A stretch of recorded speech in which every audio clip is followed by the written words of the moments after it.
Bayangkan jika sebagian dari bencana terbesar umat manusia justru berasal dari pengetahuan yang diberikan oleh para malaikat. Di balik kisah penciptaan dan kedamaian surgawi, terdapat cerita gelap yang jarang dibahas. Bukan dari setan, bukan pula dari iblis, tapi dari malaikat makhluk cahaya yang seharusnya menjadi utusan Tuhan.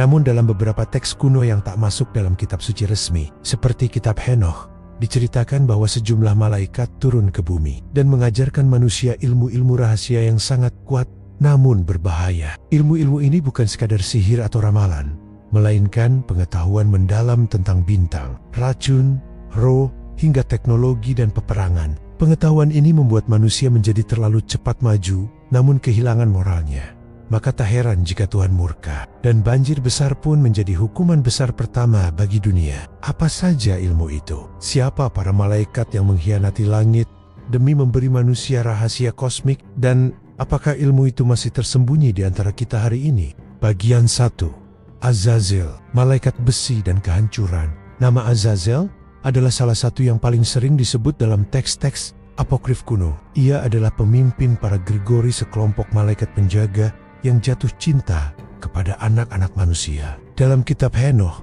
Azazel dikutuk bukan hanya karena melanggar hukum langit, tetapi karena mengajarkan manusia cara membuat senjata, perhiasan, dan hiasan tubuh. Sekilas, itu terdengar biasa, tapi pikirkan ini. Senjata adalah awal dari perang. Perhiasan menumbuhkan kesombongan dan keserakahan. Kosmetik menciptakan godaan dan tipu daya. Ilmu yang dia bawa mengubah manusia menjadi makhluk penuh nafsu dan ambisi. Bumi dipenuhi darah, wanita menggoda, dan pria berperang semua karena pengetahuan yang seharusnya disimpan di langit. Tuhan pun murka. Azazel dikurung dalam kegelapan di padang gurun Dudael hingga hari penghakiman. Namun, dampak ilmunya masih terasa hingga sekarang. Dari industri senjata modern hingga budaya konsumerisme, semua berakar dari satu sumber. Pengetahuan terlarang dari langit. Bagian 2. Kokabel, pengungkap langit dan takdir. Jika Azazel membawa perang ke bumi, maka Kokabel membawa rahasia langit turun ke tangan manusia. Dalam kitab Henoch, Kokabel dikenal sebagai malaikat yang mengajarkan ilmu perbintangan yang hari ini dikenal sebagai astrologi. Sekilas, mempelajari bintang tampak mulia, bahkan ilmiah. Tapi yang diajarkan Kokabel bukan sekadar pengamatan langit, melainkan cara membaca takdir manusia, menentukan nasib berdasarkan posisi benda langit, dan bahkan mengutak-atik waktu spiritual yang seharusnya hanya diketahui oleh Tuhan. Apa yang diajarkan Kokabel? Menentukan hari baik dan hari sial, menyusun kalender berdasarkan konstelasi bintang, membaca peruntungan, jodoh, dan kematian dari langit. Bahkan, menyusun ritual-ritual yang terhubung dengan fase bulan dan gerhana. Ilmu ini awalnya tampak seperti bentuk pencarian hikmah, tapi dalam konteks spiritual, ini adalah pelanggaran besar. Manusia jadi percaya bahwa nasib bisa dikendalikan, diubah, bahkan dimanipulasi tanpa kehendak Tuhan. Lebih dari itu, astrologi yang diajarkan Kokabel membuka pintu bagi manipulasi massal. Para raja dan pemimpin zaman kuno menggunakan ilmu ini untuk mengatur waktu perang, mengontrol rakyat lewat ramalan palsu, menyusun kalender keagamaan yang menyimpang. Hingga hari ini, pengaruh Kokabel tak pernah benar-benar hilang. Ramalan bintang, horoskop, hingga aplikasi zodiak di ponsel modern mungkin hanya versi lembut dari ilmu langit yang pernah dianggap sebagai pengkhianatan surgawi. Apakah kamu ingin dilanjutkan ke bagian 3? Ilmu penyembuhan dan racun dari malaikat Armaros. Pengetahuan biologis tersembunyi ini bisa masuk ke wilayah ilmu tanaman, alkimia, dan dualitas antara menyembuhkan dan membunuh. Bagian 3. Armaros, penyembuh atau penyebar maut. Di antara para malaikat jatuh yang disebut dalam kitab Henoch, salah satu yang paling misterius adalah Armaros, kadang disebut juga Armoni atau Hermoni. Ia tidak sekeras Azazel dan tidak sepopuler Kokabel, tapi yang dia bawa adalah ilmu tentang akar-akar bumi, ramuan dan racun, pengetahuan yang bisa menyembuhkan atau membantu. Ilmu Armaros, alkimia purba. Armaros dikenal sebagai malaikat yang mengajarkan manusia mengenali tumbuhan obat dan tanaman beracun, cara membuat ramuan, eliksir, bahkan obat cinta, penggunaan minyak, atsiri, salep, dan dupa dalam ritual. Pengetahuan biologis purba yang kemudian diwariskan dalam bentuk ilmu alkimia dan pengobatan alternatif. Namun seperti dua sisi koin, ilmu ini memiliki dua jalur. Pertama, menyembuhkan penyakit, memperpanjang umur, dan menenangkan jiwa. Kedua, membuat racun, menciptakan ilusi, bahkan mengendalikan orang lain secara halus. Ilmu Armaros akhirnya digunakan oleh para dukun, penyihir, bahkan bangsawan untuk memperkuat kekuasaan atau menyingkirkan musuh secara diam-diam. Racun tak terlihat seperti pedang, tapi jauh lebih berbahaya karena bekerja dalam senyap. Apakah ilmu ini masih ada? Hingga kini, ilmu Armaros masih bertahan dalam bentuk pengobatan herbal kuno dan ilmu farmasi spiritual, praktik pengobatan alternatif, dukun minyak, dan ramuan cinta. Bahkan dalam teknologi modern, seperti obat-obatan kimia sintetis, terdapat sisa-sisa prinsip yang dahulu dianggap terlarang. Ironisnya, banyak teknologi farmasi saat ini justru berasal dari akar-akar yang sama, hanya dibungkus sains dan legalitas. Tapi esensinya tetap, pengetahuan ini adalah alat yang sangat kuat dan salah sedikit bisa mengakibatkan kematian. Bagian 4, Barakizel, dan pengetahuan gaib membuka gerbang ke dunia lain.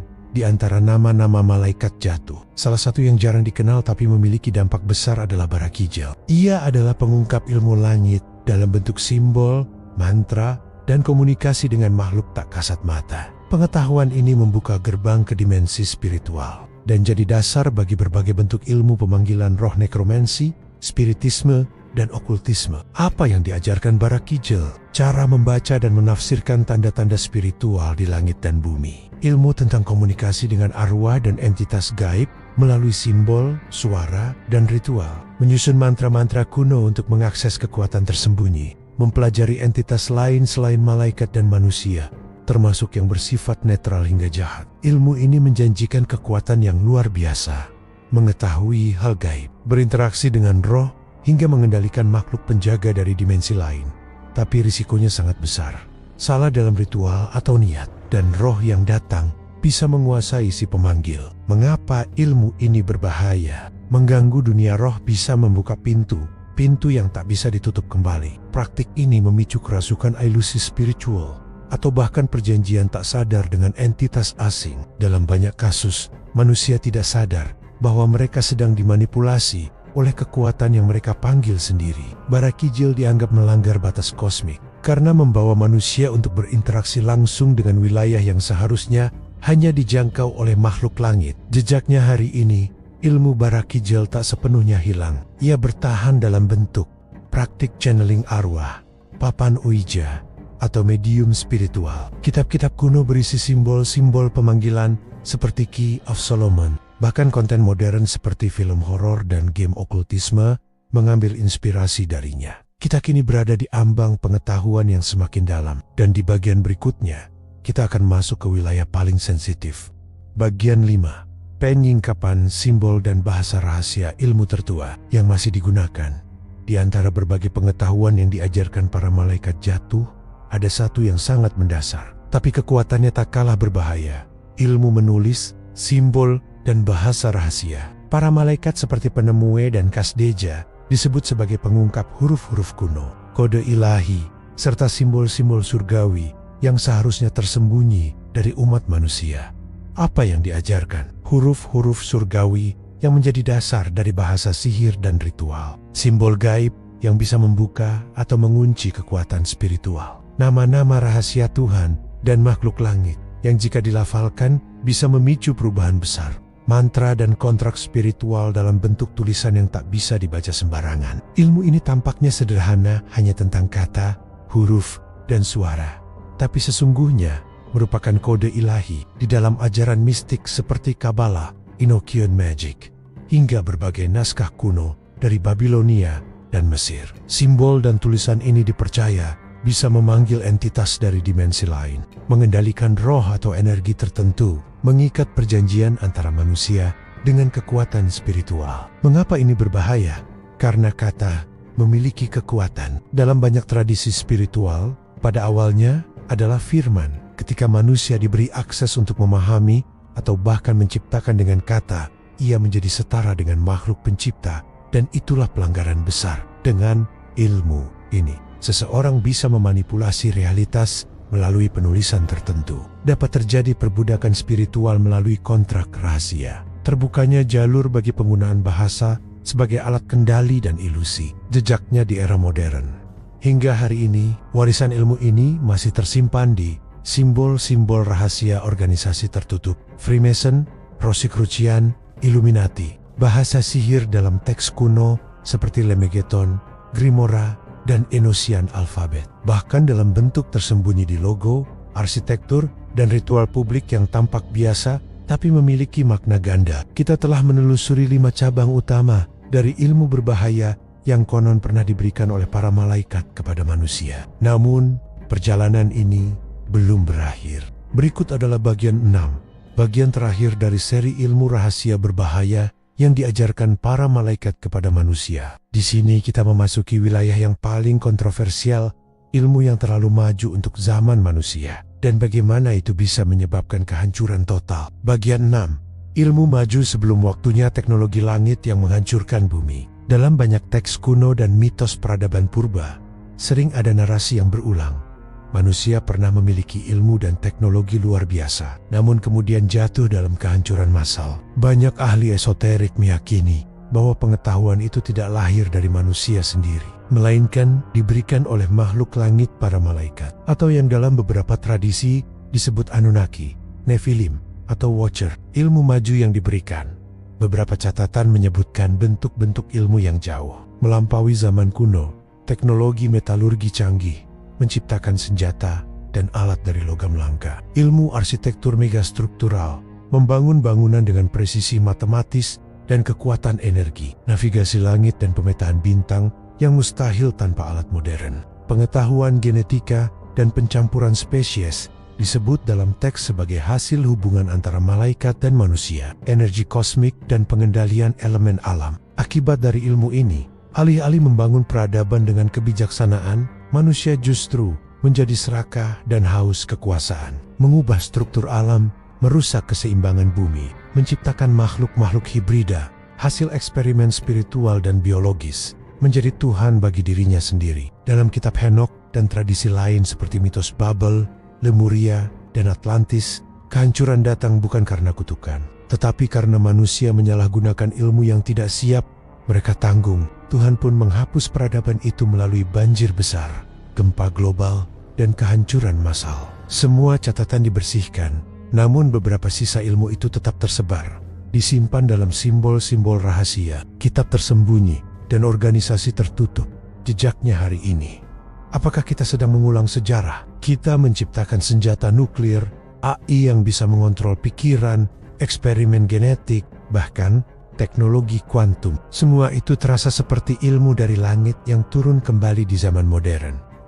Penutup, ilmu bukanlah musuh. Tapi ketika kebijaksanaan tidak tumbuh seiring kekuatan, maka pengetahuan berubah menjadi malapetaka. Apa yang diajarkan para malaikat ini kepada manusia bukan semata-mata kutukan, tapi untuk melihat apakah manusia bisa bijak dengan kekuatan yang tak seharusnya ia miliki. Kini giliran kita bertanya, apakah kita sudah cukup bijak untuk memegang ilmu itu hari ini? Ataukah sejarah akan terulang dan kita akan melihat kehancuran sekali lagi?